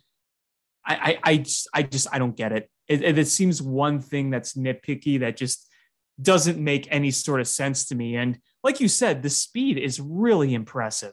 And it'll be nice, even though the Bears don't have, in my opinion, still a true number one, a guy that can beat anybody one-on-one, the guy where you throw to and you're like, I just trust them to catch it. No matter who's covering him, no matter what the scheme against him looks like, I expect to throw to him and I expect him to catch it. But at least you have some barn burners here that you can use. I think the fact that they do have barn burners mitigates some of the not having a true number one. Well, what's nice is that you could kind of mix things up a little bit in terms of play calling and use that in different ways. Because what are the odds that you have corners that can stay with a guy that fast? Is you're going to find that weakness. Like I said, Byron Pringle, I think he is going to be a guy that's a known commodity for the GM. He's going to come in here with upside, and he's going to be a fine guy, just fine. But it's a guy that he's come from a high-powered offense and with a high-powered quarterback, and you're going to see him make some plays that he didn't have the opportunity with because of the star-studded offense that they had. But he's going to be fine. Darnell Mooney is going to put up, I think, better numbers than last year. Velus Jones, I think, is going to open a lot of people's eyes, but I don't expect eye-popping numbers as a whole. I think you're going to see Cole Kmet with a lot of numbers. And Cole Kmet, it could be that breakout guy this year is what I'm hoping. I was talking with somebody on Twitter, and I was like, honestly, he was predicting numbers for Cole Kmet. And I was like, honestly, if he put up the same numbers he did last year, you just add 4 to 5 touchdowns, I would be perfectly happy with those numbers this year. His numbers weren't bad. It was just that he didn't catch touchdowns. And part of that was the offense and Matt Nagy. That's not who they went to in the end zone. I'd like to see him outmuscle people a bit more, because you've seen tight ends be able to just outmuscle their defenders and be able to either create a few extra yards or create a little more separation. And he didn't do that enough last year, I felt. And again, part of that, like you just alluded to, you could put that on scheme. So you hope that a better scheme can kind of bring a bit more out of him. And honestly, did you see how he showed up to mini camps and training camp? Like, he looks like just stacked. Like, clearly he knew he needed to outmuscle people and took it to heart, because he came in looking big. And so I'm hoping between Darnell Mooney taking that next step and Cole Kmet, and the fact that I think they're really going to be a run-focused team, that we're going to see good things. And honestly, I'm seeing a lot of good things from Justin Fields. I think this system is a lot more conducive to his skills. Well, we're already seeing how the way they're using him is that they're using him at his strengths, something Matt Nagy wouldn't do. And I know you are not high on the Bears this year. No, I'm much higher than you. But I'm being realistic, as I expect them to be a 6 to 8 win team, which those aren't high expectations. If they won 8 games, I would be more than happy with that. With this roster, if this roster somehow won you 8 games, I would be thrilled. But I'm going to pose a question to you. How would your expectations of this year's Bears change if Marty McFly came from the future and told you that that Justin Fields is going to be the greatest Bears quarterback in history when he retires? I would have said G, Marty. That doesn't take a lot. I know it doesn't take a lot. Does that change your thinking at all?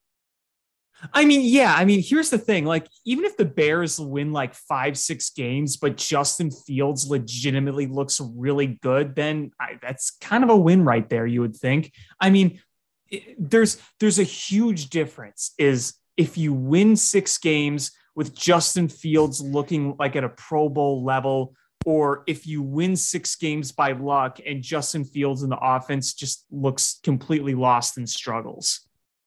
Yeah, my thing is a similar point is if the Bears lose this year and they lose because of certain positions are not good enough, and they're the positions that we went in all knowing weren't good enough, I'm okay with it, because if we all know that they weren't good enough, then you know that Ryan Poles knows they're not good enough, and we're going to be attacking those next year when we have the full draft picks and $100 million to spend. So if teams are able to run on the Bears because injuries on the front seven, and you're like, okay, you know what? We knew there was no depth there. We did the best we could. If the offensive line struggles, okay, you know what? A lot of these guys were stopgaps and young players trying to get experience. If we need to upgrade the wide receiver core, you're like, we tried to upgrade the wide receiver core as within the confines of what we could do, knowing we were not going to go out there and trade, a first and a second and give $25 million a year to a number one wide receiver. Like, okay, I can deal with that, because we can easily address that, because that means they're probably bad and we're going to get a top 10, 15 pick. And you're like, okay, we could get a guy in that range that's going to be a stud defensive lineman, stud linebacker, or a stud wide receiver. That's that range. And we have all the money to spend to fill those gaps. I'm okay with it. I'm not okay with it if Justin Fields struggles, and that's why right. Or if the defensive backs that we drafted don't look good and Eddie Jackson regresses again. Those are the things that I'm just like, I'm not okay with losing for those reasons. Right, exactly. It's all about the context. Yeah, or the system, the offensive system stinks and doesn't work, and we go to gimmick plays after that because we realize the system's not working. Those are reasons I can't accept losing. If it's, hey, listen, that we're not able to stop the run. All right, we can fix that. We need to add a number one receiver. We can fix that, just as long as Justin Fields progresses and this offensive scheme looks like it's going to be a real offensive scheme, and the defense can at least put up a fighting chance to keep the offense in the game. I can live with losing. If our losses are all close games, we're all losing by single digits, all the losses, I can live with that. I just can't live with going out there and seeing 3 and outs after 3 and out after 3 and out, and only being able to score 16 points in a game, and that being a struggle, and Matt Nagy's stupid press conferences and his archaic high school offense. Word salad. I don't want to hear about the whys. Hey, if there's one kind of meatball take I have, did you hear about how Eberflus was getting into Jackson's face for not completing what he was supposed to do on the field? Mm-hmm. Like, I know, again, it's a very, oh yeah, get in his face. Yeah, accountability. But after all the years of Matt Nagy, we've been dying to see some accountability. Yeah, we've heard Jalen Johnson say, listen, I've gotten chewed out in film study, and he's like, if everybody has, and if they tell you they haven't, they're lying. They're all learning real quick what the expectations are. And, I like the approach Eberflus is bringing. It is a tough love, but there is love there, but there's expectations as well. And if you do what you're supposed to do, it's going to be a happy time. It's not going to be who's the old curmudgeon that coached the Giants and the Jaguars? Coughlin. It's not going to be that or a Belichick where it's just straight, nothing but piss and vinegar. Curmudgeon-y stuff. Yeah. Like it's going to be, hey, these are the expectations. And if you meet them, love. If you don't meet them, you're in for a world of hurt. And my friend, you're in a world of pain. That's what I think this team needed. And I think that's what they're going to get. And I'm hoping it's going to work out. Yep, me too. And I think that these next few weeks at camp, I think that they will hopefully answer some more questions.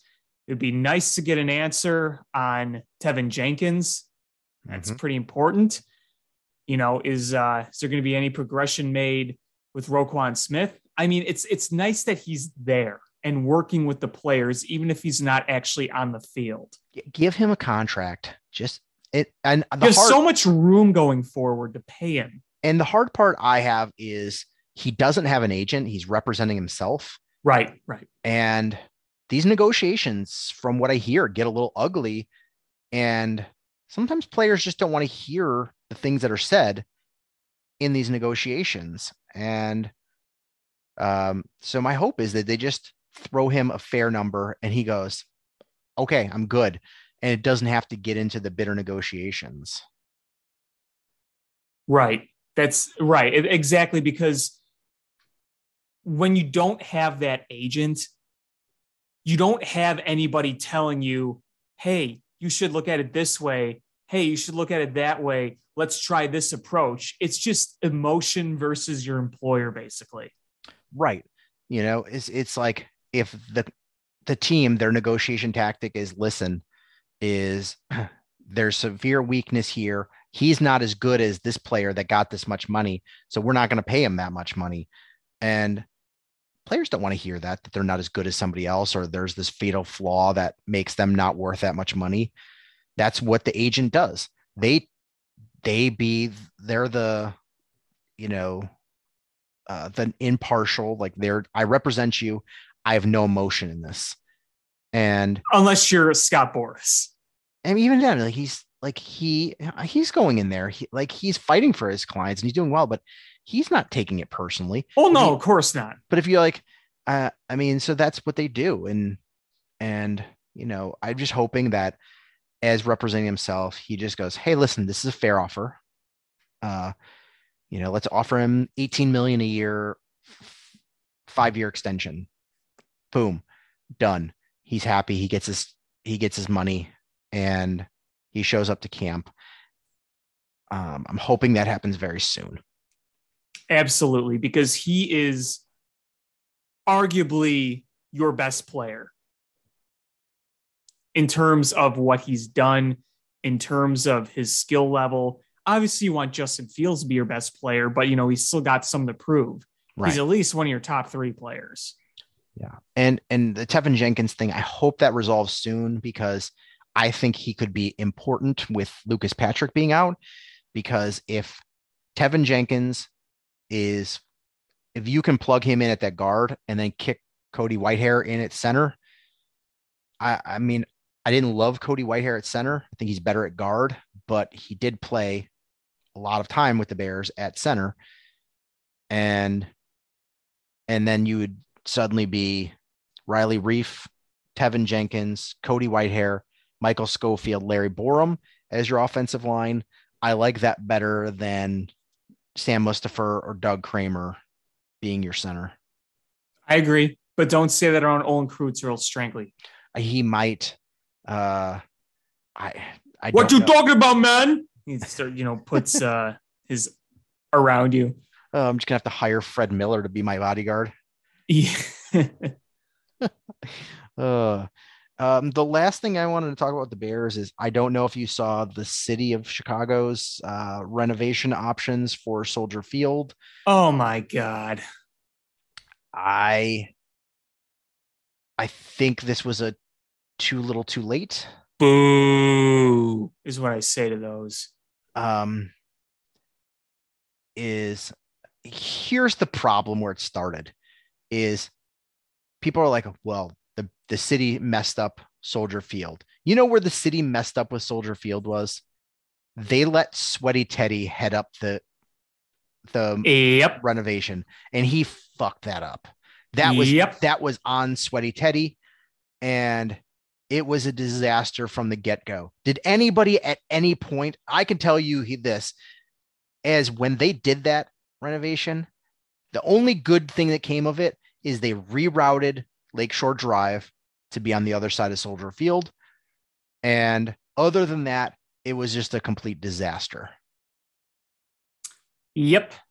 That was never like, oh man, I'm excited. This looks great. Everybody was like, that looks stupid. It's a spaceship in a toilet bowl. But my fear here is, how are the Bears going to pay for a brand new stadium? I think there's going to be some public funding in there. I think you're going to get some investing. You don't think so? I think there will be $0 of like Arlington Heights is not going to pony up money. I'm not even saying Arlington Heights. I think they're going to, and maybe it's not even public funding, but I think they're going to find ways to, I don't really know how the business works, but I mean, if you take out loans and you do stuff like that, get investors involved, the league, can they get involved? The NFL, something you ask. I believe I read the NFL will kick in $500 million. Yeah. But that's going to leave them with another $1 to $1.5 billion of money they're going to have to come up with on top of they had to buy the land. It's going to be George McCaskey on the corner of a street. Ice cream. Good ice cream. He's got like a bell and like a little cart. Come get some good ice cream. Mom will fire me. He's just got a cardboard sign. Mom will fire me from my job if you don't give me some change. I still think that this is some sort of negotiation tactic, because by the time, we are just a couple of short months away from Virginia McCaskey turning 100 years old. Isn't that crazy? January, she will turn 100 years old. I truly think this organization, once she dies, will go up for sale. And there's never been a plan to actually build the stadium. It is a buy the land, get the architects to build or make the plans, and get the ball rolling, but never actually pay for it. Sell the team with all this ready to go. It could be their sales. It could be. Because otherwise, I don't know how they pay for it. Good ice cream.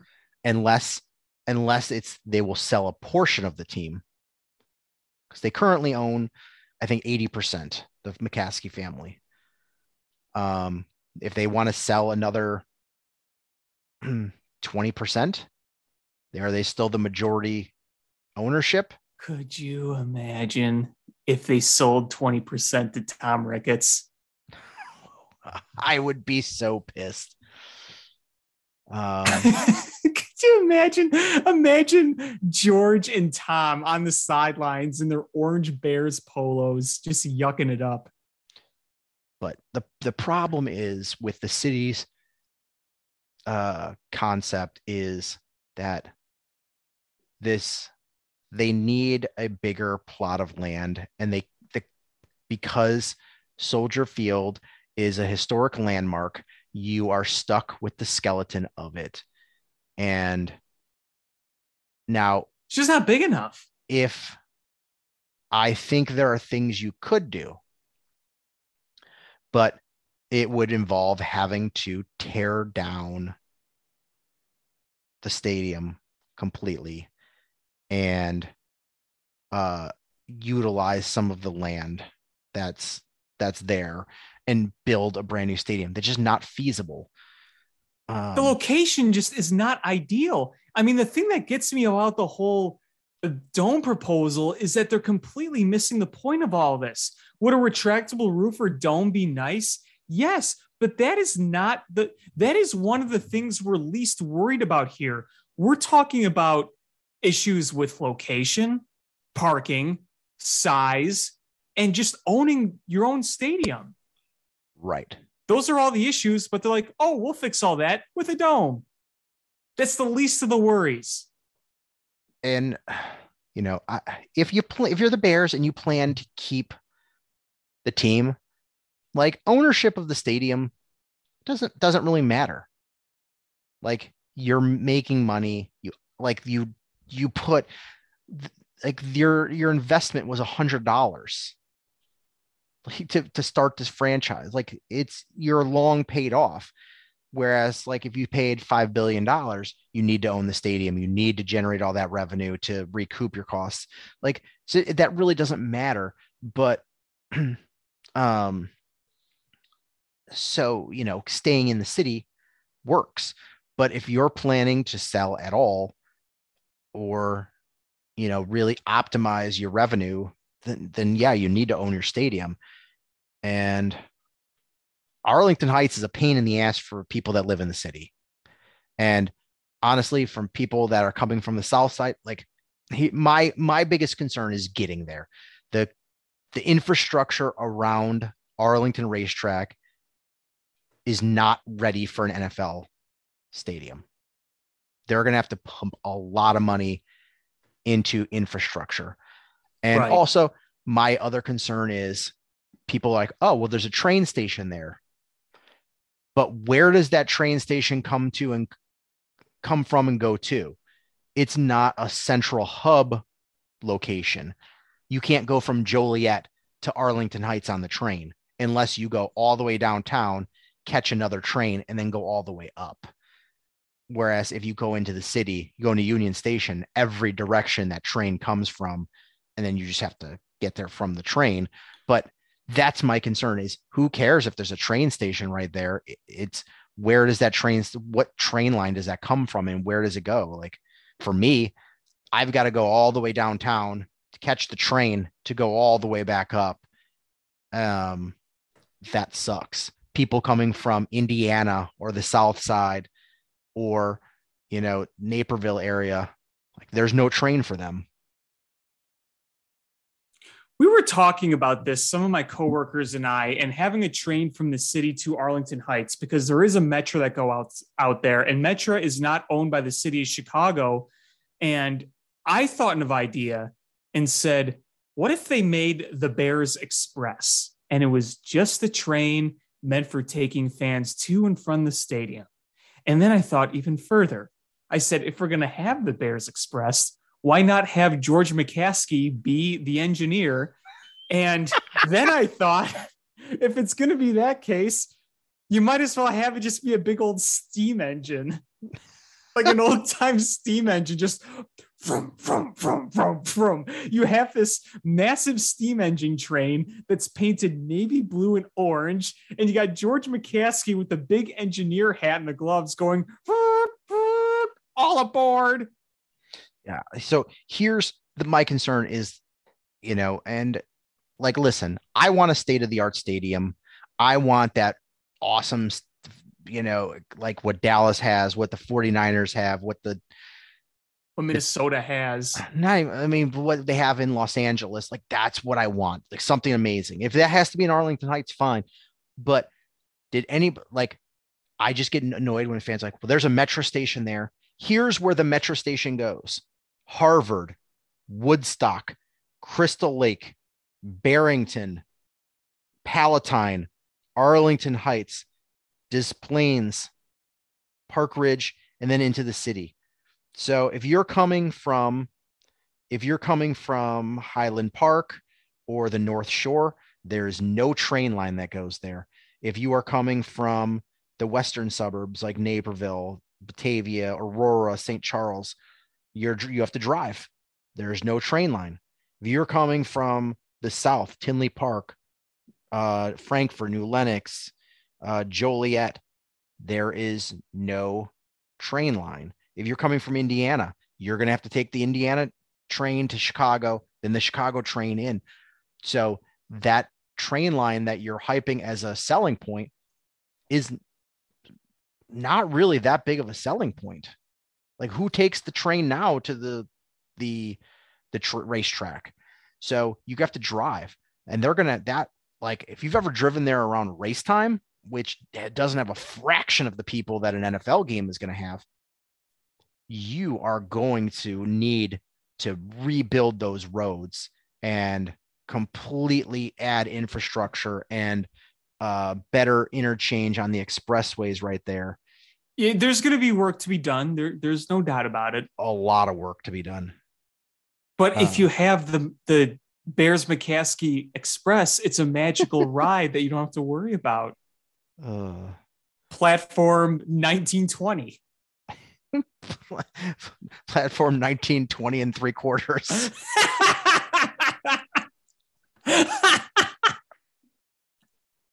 Hey, that makes sense. 3-4. Walter Payton, 34. See? Oh, man. It all makes sense. You're going to have Ed O'Bradovich as Mr. Conductor. Damn it, when I blow the whistle, that means all aboard. Just imagine like Ed O'Bradovich and like Dan Hampton like dressed as like conductors, just looking like they absolutely hate their lives. I should get on the goddamn train. It starts going, oh shit. He's running to try to catch up to it. Oh my God. George the engineer.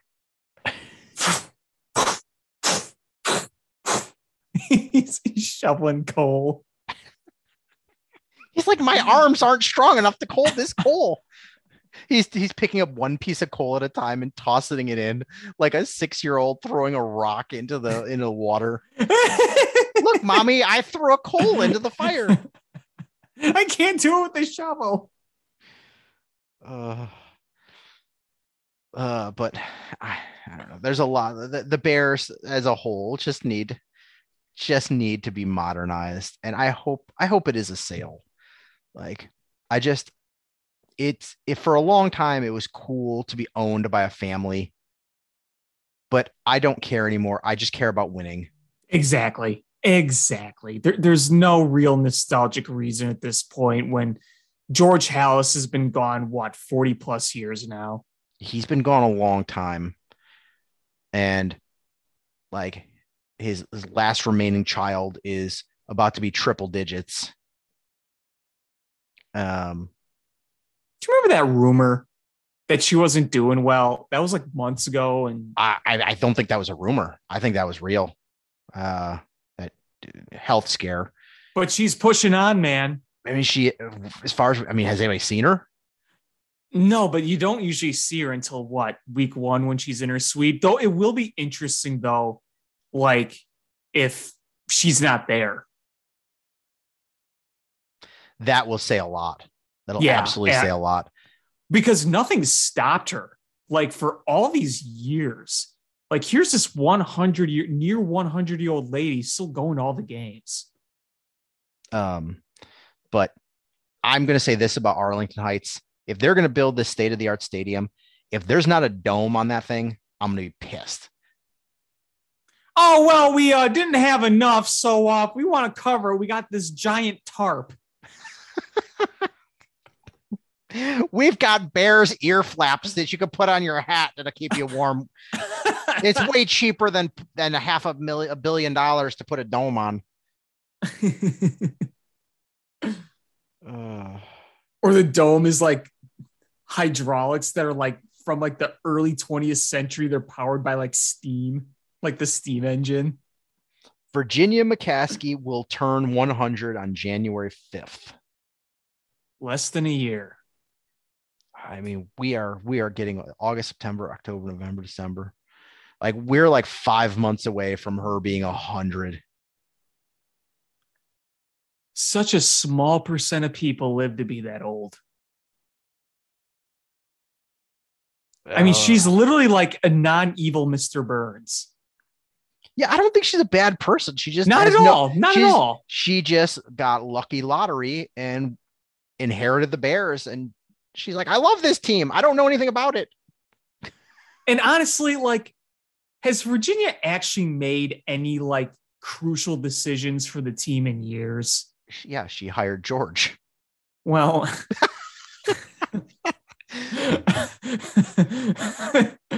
but she's proud of this team and loves this team like a grandmother loves a grandson. And then you're like, you ask any sort of follow-up question about the grandson. Well, I know that he likes Batman when he was 6. And you're like, but he's 35 now. Like, what does he do for a job? I don't know, but he's very important at his company. I'm very proud of him. He writes me a letter. Like, that's kind of what she is with this team. Like, all right, well, who's your quarterback? I don't know. He's that fella that we got that's a kid. Yeah, you know, he reminds me of that Jim McMahon fella. But you know what? I do think, though, she is actually pretty sharp. Like, she seems like she's always been pretty sharp. So I wonder what's going to happen if, you know, if there are continued health scares with her, because like you said, if she's not at the games, it's going to be very telling.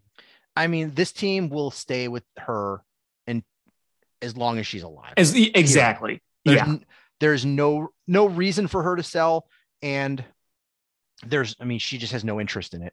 She's 99 and she's rich. Like, what can you do to make her want to sell this team?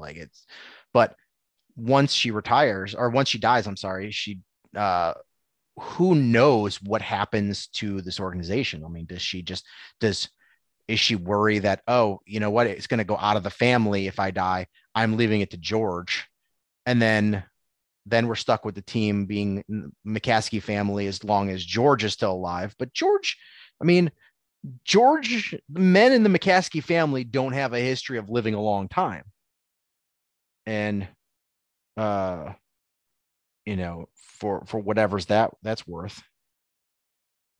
And George is not a spring chicken. No, he's got to be in his 70s, right? George McCaskey. Or late 60s. I'm saying late 60s.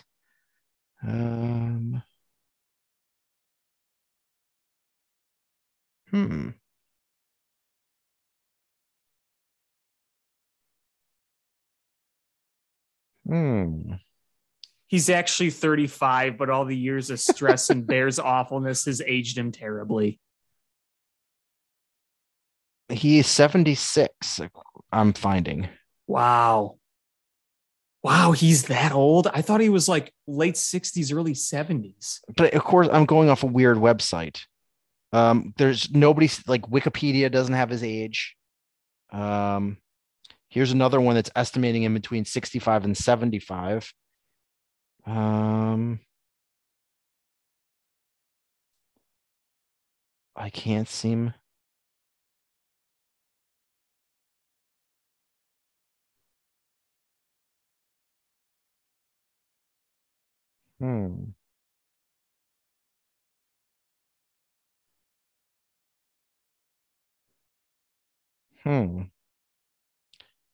Google's not being helpful here. Virginia, very helpful. Yeah, and I mean, we know how old she is. It's publicized, you know, that she's almost going to be 100. Yeah, I mean, okay, George McCaskey, let's just say he's old. And I mean, his brother, how old was his brother when he died? I honestly don't know. Michael McCaskey. Michael McCaskey's dead. I forgot about that. Yeah, he died a couple of years ago. That's right. I keep forgetting about that. He was 76 when he died. So he wasn't super young, but he wasn't super old. Yeah.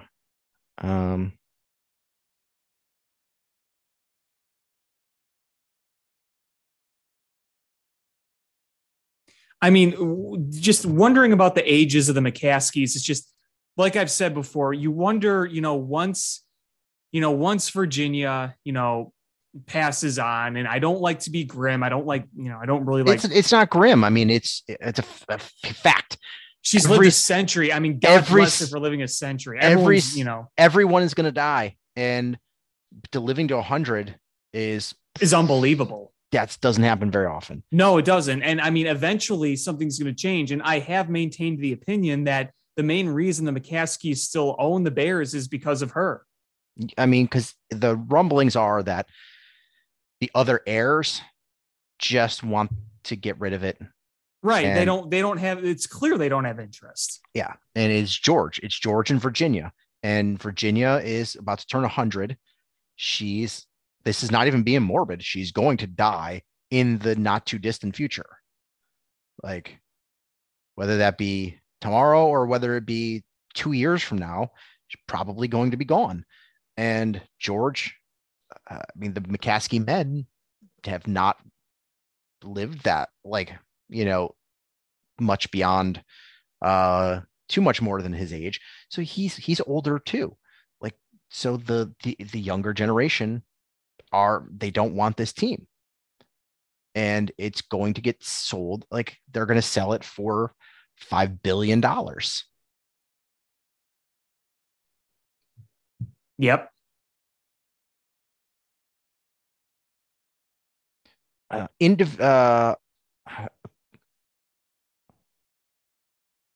The odds of less than 1% of the U.S. population will make it to age 100. It's amazing that she's been able to do that and to stay so sharp. Yeah. That's impressive.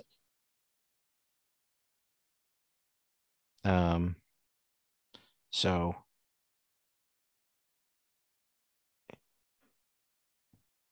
yeah, your chances of making it to 100 are pretty darn slim.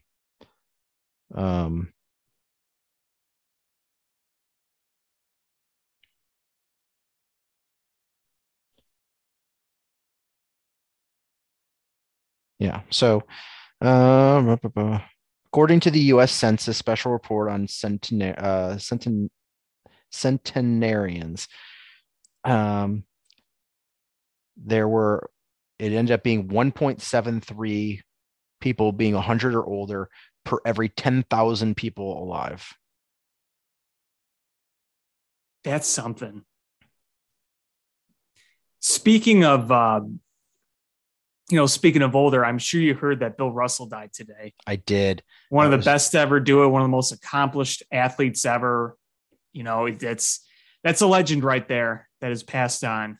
Yeah. I mean, it was, he was almost 90. It's not a surprise, but it was still, you don't expect a legend to go. And he was an absolute legend. He's on the Mount Rushmore of NBA players. And, he's somebody that's going to be mourned by the league, not just absolutely. That's this is the passing of a player that could very well see teams wear patches on their uniforms next year type passing. Yes, absolutely. He is just, a king among men as far as NBA goes. It's, there's not that many players that will be that impactful. Kobe's death was a lot of it because of just how young he was when it happened. Just the shock. Yes. But the magnitude of things, Bill Russell will be there. Magic Johnson, Michael Jordan. Absolutely. So this is just really big. I never got to see him play. He retired before I was born, but I've seen a lot of film of him, and just he was incredible. Truly one of the all-time greats. So rest in peace, and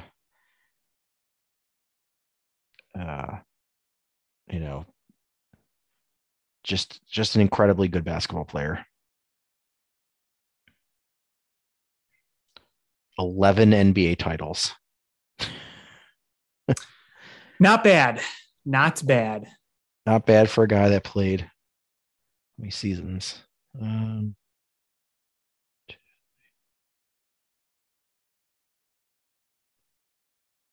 Like they played like 13 seasons. He won 11 titles. Could you imagine seeing a player like these days accomplish that feat? So rare. Yeah. This will be the one time where people will consider maybe Michael Jordan's not the greatest basketball player, but let's not go there. No, I'm just saying this is the one time where nobody's going to argue about it. They're just, the news, like, arguably the best basketball player ever. Everyone's just going to be like, fair enough. He's certainly the most accomplished. Yeah, nobody's ever going to accomplish what he accomplished. Winning 11 championships. Yeah, that's just insane in any sport. The only other thing I had to talk about, and that's quick, is with the Blackhawks complete teardown and Patrick Kane and Jonathan Toews just not being happy. What are the odds that they're going to waive their no movement clauses? I think it's much higher now. Do you think that they're meeting with each other and like, hey, what are you thinking? Because it's possible. They've been so linked together for their entire career. It's tough to imagine them like one being like, no, I'm staying, and the other one going. Yeah, I don't know. I mean, I think it's possible, and we'll see what happens. I mean, it's likely that Kyle Davidson probably wants them gone, because he's made it abundantly clear that anybody that they liked was gone. And yeah, this is like the epitome of that Will Smith from the Fresh Prince meme where he's in the living room and there's nothing in there and he's just looking around. Like that is Toews and Kane right now. No, like, I don't know any of these players. Who the hell are these people? Yeah, we got Max Domi now. Whoop-de-doo. That would have been cool several years ago. Yep. Was there anything else you wanted to talk about? Nope, I think I've said my piece. All right, well, that's going to do it for this episode of Bill Swerski Sports Talk Chicago. I want to thank everybody for listening. Please hit subscribe however you listen to podcasts, whether it's iTunes, Stitcher, YouTube, Google Play, Spotify, etc. Share this podcast with your friends. Let's have it grow the show. Follow us on social media at Swerski Sports, Facebook.com/Swerski Sports, SwerskiSports.com, or at ShyFanPat2 on Twitter, or AlexanderJPatCreative.com for all the cool stuff that Alex does. And again, thank you guys so much for listening. And until next time, bear down. Cubs win! What a lucky break! The good Lord wants the Cubs to win! We thank Ditka and God for all they have provided. Cubs win! Cubs win! Cubs win! Oh, I don't want her. You can have her. She's a Packer fan. She can't fit in my van. And she looks like... Remember, New Yorkers, smoking crack is not legal on planes. Bears 31 to -7. The Bears! Oh, when the Bears go bearing down